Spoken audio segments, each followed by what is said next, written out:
Rick Horrow keeping score. The majors in golf capture the scenes, but it's also a very large and prolific business that has gone through downturns and now back to upturns, and probably, in my mind, the definitive expert on all aspects of the golf business in all contexts, Joe Steranka. Joe, how are you? Rick, I'm terrific. I wasn't aware that I was as omnipotent about the golf industry, it being $68 billion strong. But thank you. You always give me gracious introductions. Well, you're those of us who have toiled in industries for more than 30 years get the de facto omnipotent title, regardless of intelligence. You were, as we know, the PGA of America head for years, and you were 25 years involved in the PGA of America as well. And the too numerous to mention, the Buffalo Agency, a worldwide strategic agency golf business, the chief global strategist, president of the Honda Classic. We can go on, but from your perspective, the golf business encompasses a lot of different things. How's it doing? It's the state of the industry is solid.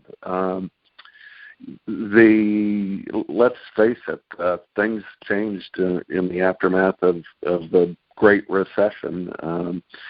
That any industry that relies on discretionary time and money was more greatly challenged. To demonstrate its relevance as a place that people should spend those very precious commodities.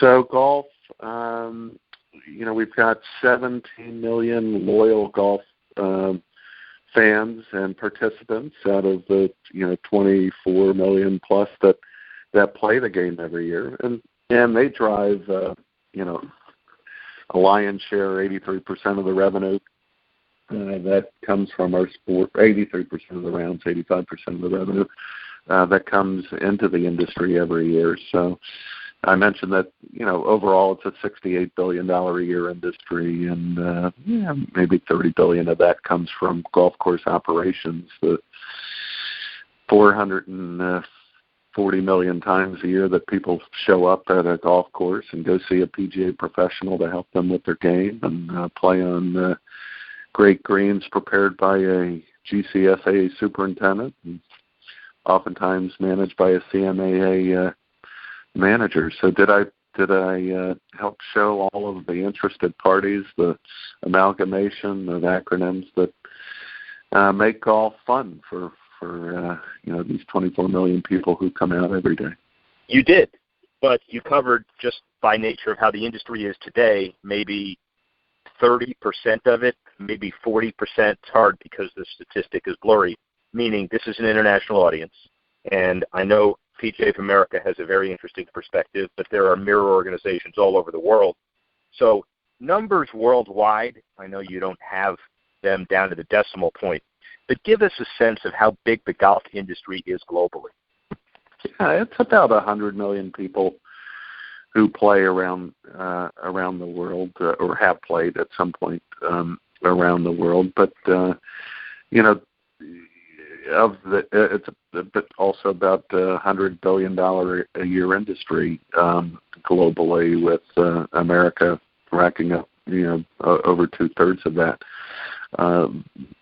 People now travel the world to chase these bucket list appointments on the world's greatest golf courses. I, in the last few years, have had the pleasure of playing in New Zealand and Tasmania and the UK and all across the USA. But it's the biggest year in the history of the game globally, and that is the celebration of the U.S. Open again last week in Pittsburgh. The state of Pennsylvania, golf is about a $5 billion a year industry there.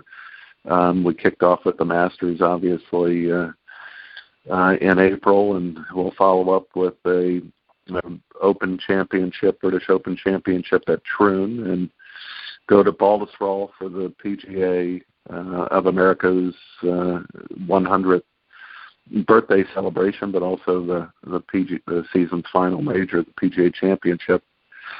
But the largest television audience in the history of men's and women's golf will come out of Rio, believe it or not. 60 men, 60 women playing 72 holes for medals for the first time in modern Olympic history.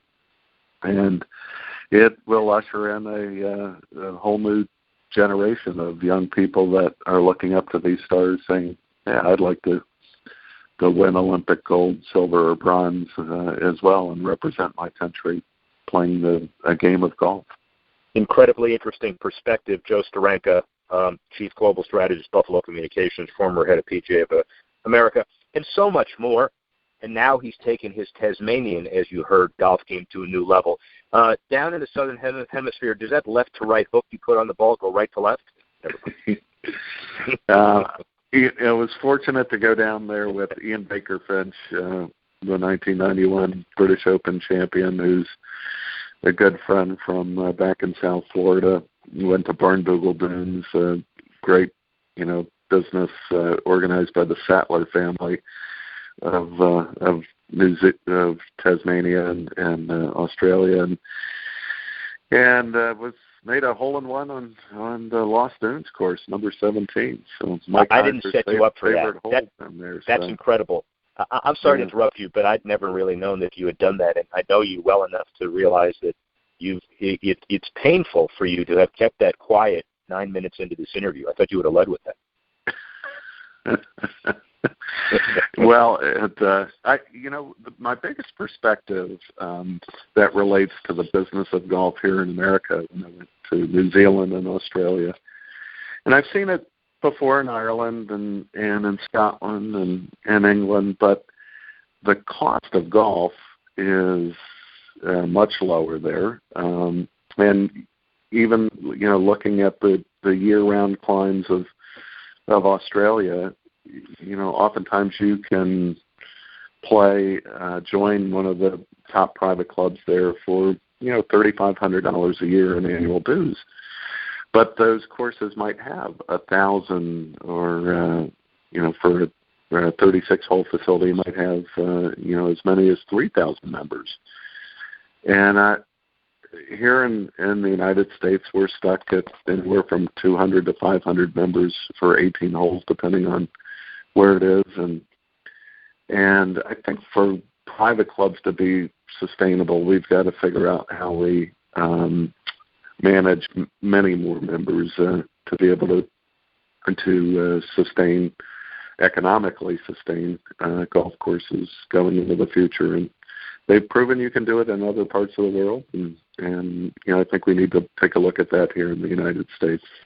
Great segue, Joe. Just a couple more.